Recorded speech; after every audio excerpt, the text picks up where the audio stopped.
Hey everyone, welcome back. Today, we're going to be diving deep into this idea of self-reliance.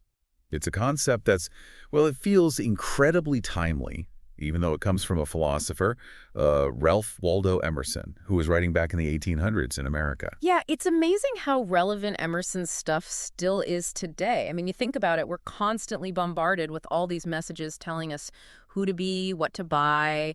You've got ads everywhere, social media algorithms kind of nudging our views. It's like a never-ending stream of noise, right? Like it makes Yeah. it so hard to even hear your own, inner voice sometimes. Exactly. And that's actually at the heart of what Emerson was getting at. He called it the aboriginal self, this kind of intuitive wisdom that we're all born with. It's like our inner compass. Okay, so we've got this aboriginal self that we need to tap into. But when Emerson talked about self-reliance, what did he actually mean? Some people think it means like being a total lone wolf, completely independent. Is that right? Not quite. He wasn't saying we should isolate ourselves or reject all outside influence. It was more about learning to trust your own instincts, your own judgment, even when, it might mean going against what everyone else is doing or saying. He has this really powerful quote, "What I must do is all that concerns me, not what the people think." Wow, that's pretty profound. Makes you stop and think. Like, how often do we hold ourselves back from doing something we really want to do just because we're worried about what other people might think? It's a struggle, right? I mean, society definitely tends to reward people who just go along with the crowd. But Emerson's point was that when you conform to stuff that you don't actually believe in, it weakens you. He talked about it as scattering your force. That makes me think of times when I've tried to fit into some mold that just didn't feel right. It was exhausting, and honestly, it didn't really lead to any kind of genuine happiness. Yeah, and that's exactly what Emerson was warning against. He was convinced that true fulfillment, true happiness, comes from expressing your authentic self, even if it means being different, standing out from the crowd. The question is, how do we actually do that, especially in today's world? How do we cultivate that kind of self-trust when there's so much pressure to conform?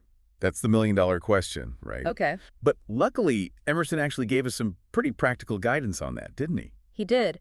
And there's also another expert who can help us bridge those ideas to our modern lives. A Japanese counselor named Teru Nakashima. He's written a lot about this stuff. Okay, now I'm intrigued. Tell me more about Nakashima and how his work connects to what Emerson was saying. So Nakashima actually sees a pretty strong parallel between Emerson and a key figure in Japan's modernization, a guy named Yukichi Fukuzawa. They both really emphasize the importance of independent thinking, like breaking free from those outdated traditions. Wow, so Emerson's ideas really had a global reach. It's amazing. But getting back to the practical stuff, what specific advice did Emerson and Nakashima have for actually building up that self-trust? One thing they both stressed was the importance of listening to your inner voice, carving out some time for solitude, even if it's just like 10 minutes a day for some journaling or meditation, quieting all that external noise and reconnecting with that aboriginal self. Yeah, it's like you have to create that space for your inner wisdom to kind of bubble up to the surface, right? But what about when it comes to actually making decisions? How can we be more self-reliant in our actions? Well, it's not just about listening, it's about acting on what you hear. Emerson was really big on the idea that self-trust grows when you take action, even little steps, as long as they're in line with your values. So, what's one decision I could make today, right now, that would reflect my true self, even if it's something that maybe other people wouldn't necessarily understand or approve of? No. That's it. And, when those inevitable setbacks come up, because they always do, right? Nobody's perfect. Remember how Emerson looked at failure? Yeah, he wasn't exactly a fan of that whole striving for perfection thing, was he? Nope. He saw failure as a chance to learn, a valuable opportunity, not some kind of setback. He believed that your strength actually come from those weaknesses. So, instead of beating yourself up when something doesn't go as planned, try asking yourself, what can I learn from this? What's this teaching me? I love that. It's like reframing those so-called mistakes as Yeah. lessons learned, right? Not defeats. Yeah. Now, you mentioned earlier that Nakashima developed this whole framework called the 6 senses of self-affirmation. What's that all about? Oh, yeah. It's a really interesting way of looking at how we can nurture different aspects of ourselves, Yeah. ultimately building up that stronger sense of self. And he uses this great analogy of a tree. Oh, I love a good analogy. Tell me more. Okay, so picture the roots of a tree. Those represent your self-worth, that fundamental belief in your inherent value. Like you're worthy regardless of your achievements or what anyone else says, right? Then you've got the trunk. And that symbolizes self-acceptance, like embracing every part of yourself, even the messy bits. Okay, roots for self-worth, trunk for self-acceptance. I'm with you so far. What about the branches then? The branches represent self-efficacy, that feeling of being able to actually make things happen, achieve your goals. And I'm guessing those leaves have something to do with self-reliance, huh? You got it. Self-reliance is like those leaves taking in sunlight, converting it into nourishment for the whole tree, but it doesn't stop there. Wait, there's more to this tree. I'm on the edge of my seat here. You've got the flowers, which represent self-determination, that ability to make choices that are in line with your values. And finally, you have the fruit. And that symbolizes self-usefulness, that feeling that your unique gifts can actually contribute to the world in a meaningful way. Wow, that's such a vivid image. It really highlights how all those elements, self-worth, acceptance, efficacy, determination, usefulness, are all connected and contribute to like a strong and healthy sense of self. But where does Emerson's concept of self-reliance fit into all of this? Well, I think it's the linchpin, honestly. It's the thing that holds it all together. It's about trusting your own inner compass, having the courage to act on what you believe in, and viewing challenges as opportunities for growth. When you cultivate that self-reliance, it actually empowers you to embrace all those other senses, your worth, your acceptance, your ability to make a difference. I'm already feeling more empowered just thinking about it. It's incredibly inspiring. But I have to admit, it's still kind of abstract. Like, do we have any real-world examples of people who embodied this self-reliance, people who actually lived this philosophy? Oh, absolutely. And the coolest part is these examples aren't just historical figures. They're people who faced real challenges, just like we do, and made a difference because they had that self-belief. Ready for some inspiration? Bring it on. I'm all ears. So who are these inspiring folks who really embodied this self-reliance thing? I need some examples to really make this concept click for me. Okay, well, let's start with someone you're probably familiar with, Martin Luther King Jr. I mean, if you think about his life and work, it's a pretty powerful example of self-reliance in action. Oh, absolutely. He stood up for what he believed in, even when it was dangerous, even when most people disagreed. He wasn't afraid to, challenge the status quo. That takes some serious courage. Exactly. And that I have a dream speech, it so perfectly captures those ideas from Emerson about moral courage and trusting your gut. Yeah. King was actually really influenced by those transcendentalist thinkers like Emerson. And it shows in his unwavering commitment to his vision, even when he was facing so much opposition. Yeah, that reminds me of something Emerson wrote, something like, to be great is to be misunderstood. And King was definitely misunderstood by a lot of people, but he stayed true to what he believed in. That's a huge lesson for all of us. For sure. And think about his philosophy of nonviolent resistance. I mean, that takes unbelievable inner strength and conviction.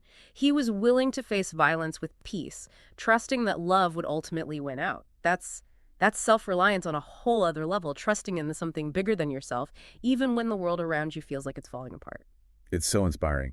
Okay, so we've got this amazing civil rights leader as a prime example of self-reliance. Who else comes to mind? Something completely different, maybe. How about, let's jump into the world of technology. What about Steve Jobs? Steve Jobs. Yeah. Interesting. I wouldn't have immediately connected him with Emerson, but now that you mention it, Yeah. yeah, I can see it. Oh, for sure. Jobs was such a visionary, totally driven by his intuition. Do you remember that Stanford commencement speech he gave? He told those graduates to live your own life and not to waste time living someone else's. Oh, yeah. That's the one with the line, your time is limited, so don't waste it living someone else's life. Yeah. Such powerful advice. Right. And those words, they echo what Emerson was saying about not just blindly following the crowd, almost perfectly. Jobs really believed in trusting your gut, even when everyone else is telling you that you're wrong. His whole approach to innovation, that focus on user experience, designing products that people didn't even know they needed yet, was all about trusting his own vision. And look what he accomplished. He revolutionized entire industries by following his own path.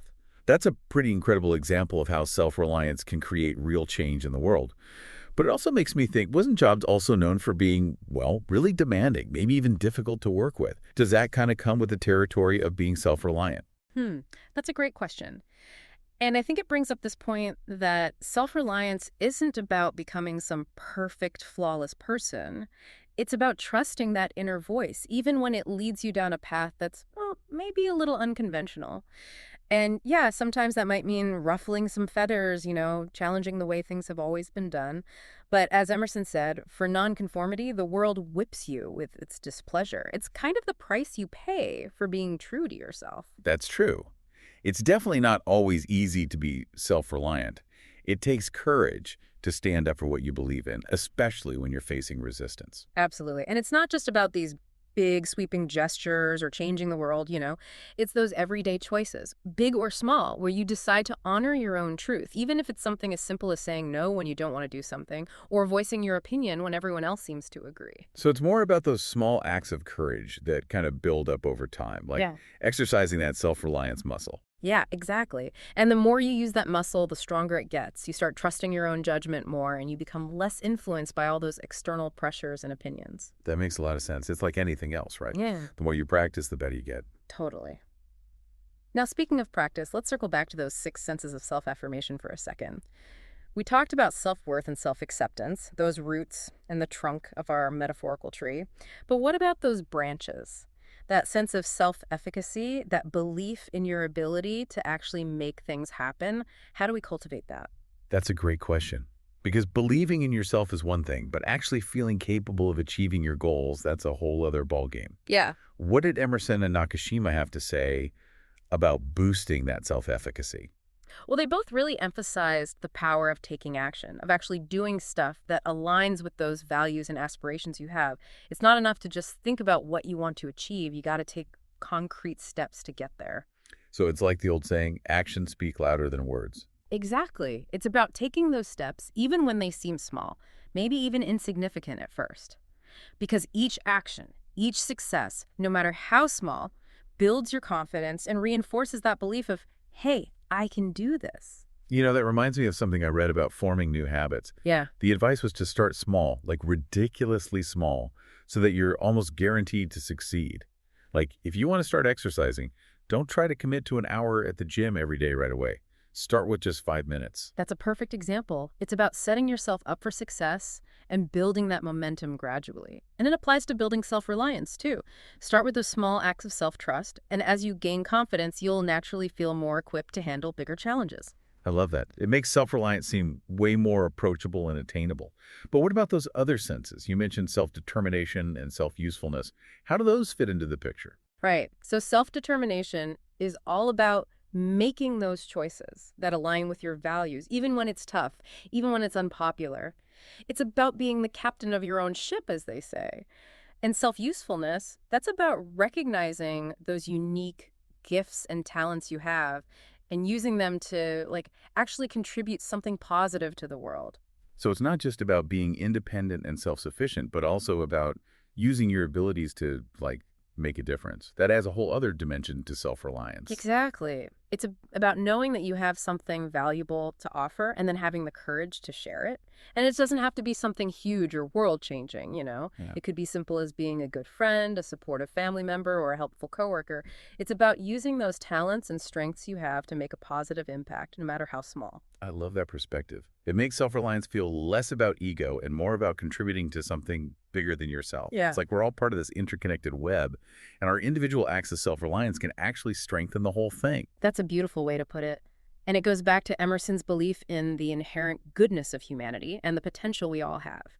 He truly believed that when we trust ourselves and act from a place of authenticity, we're not only benefiting ourselves, but we're also contributing to that collective good. So, in a way, self-reliance isn't just a personal journey, it's also kind of social responsibility. I think that's a really strong argument. When we embrace our own individuality and express those unique gifts, we inspire other people to do the same. It creates this ripple effect that can transform communities and even whole societies. Think back to Martin Luther King Jr. His act of self-reliance, of standing up for what he believed in, it inspired a movement that changed history. It's a powerful reminder that our actions, even those seemingly small ones, can have far-reaching consequences. Absolutely. And it all comes back to that central question. How do we cultivate this self-reliance in our own lives? How do we tap into that inner strength and wisdom and use it to create a life that's both fulfilling and meaningful? One way is to just look for those opportunities to practice self-trust, those little moments that pop up every day, those moments where you can choose to honor your truth, even when it's hard. Okay, so like what? Can you give me a concrete example? Sure. Imagine you're in a meeting at work, and everybody seems to be on board with a certain plan. But deep down, you have a different perspective, or maybe you see some potential problems that nobody else has noticed. In that moment, do you speak up and share your thoughts, even if it means going against the grain? Or do you just stay quiet and go along with everyone else? That's a chance to practice self-reliance. Right. It's about trusting your own judgment, even when it feels a little risky or uncomfortable. Exactly. And even if your suggestion isn't ultimately the one they go with, the very act of speaking up, sharing your view, it strengthens that self-trust muscle. It reinforces that idea that, hey, I can do this. I can trust myself. So it's not even about the outcome. It's more about the process of, like, staying true to yourself. You got it. It's those small acts of courage that build up over time and ultimately lead to a stronger, more authentic sense of who you are. Yeah, that's a really good point. You don't have to wait for some big life-changing moment to start, living more self-reliantly. You can start right now, today, with something small. Absolutely. We've talked about all these amazing people like Martin Luther King Jr. and Steve Jobs, but, this whole self-reliance thing, it's not just for those big-time world changers or tech geniuses. It's for everybody. It's those little everyday choices that add up. Like speaking up in that meeting when you see things differently or setting those boundaries with a loved one, even when it's hard. Exactly. Those are acts of self-reliance right there, building up that self-trust muscle one step at a time. And as you keep doing that, those things that used to seem scary, they start to feel easier, and you find yourself taking on bigger challenges. It's not about reaching some final destination, you know? It's more like embracing the journey of becoming more and more yourself, trusting your own intuition, having the courage to create a life that really reflects who you are. I love that. And I think Emerson would be totally on board with that idea, cheering us on every step of the way. He believed that life itself is this process of self-discovery, and that real joy, deep joy, comes from embracing that journey, being open to it, being willing to trust yourself, even when it's a little scary. This has been such an insightful conversation. Honestly, I feel like I have a whole new understanding of what self-reliance really means. Yeah. And I'm definitely feeling inspired to put these ideas into action in my own life. Me too. And I hope everyone listening is feeling that same spark. Remember, self-reliance isn't some finish line you cross. It's a way of living, a way of being. It's about cultivating that inner strength, that connection to your true self, and then having the guts to actually live from that place day after day, choice after choice. So well said. To wrap up this deep dive, I'm going to leave you with one final thought from Emerson himself. He said, "Nothing can bring you peace but yourself. Nothing can bring you peace but the triumph of principles." So I encourage you to take some time to really think about what those principles are for you, what truly matters to you deep down inside, and then have the courage to actually live by them. That's where you'll find real peace, real fulfillment. That's beautiful. I think that's the perfect note to end on. Thanks so much for joining us on this deep dive into Emersonian self-reliance. We hope you found it insightful and inspiring. Until next time, keep trusting yourselves, keep exploring, and keep shining your own unique light on the world.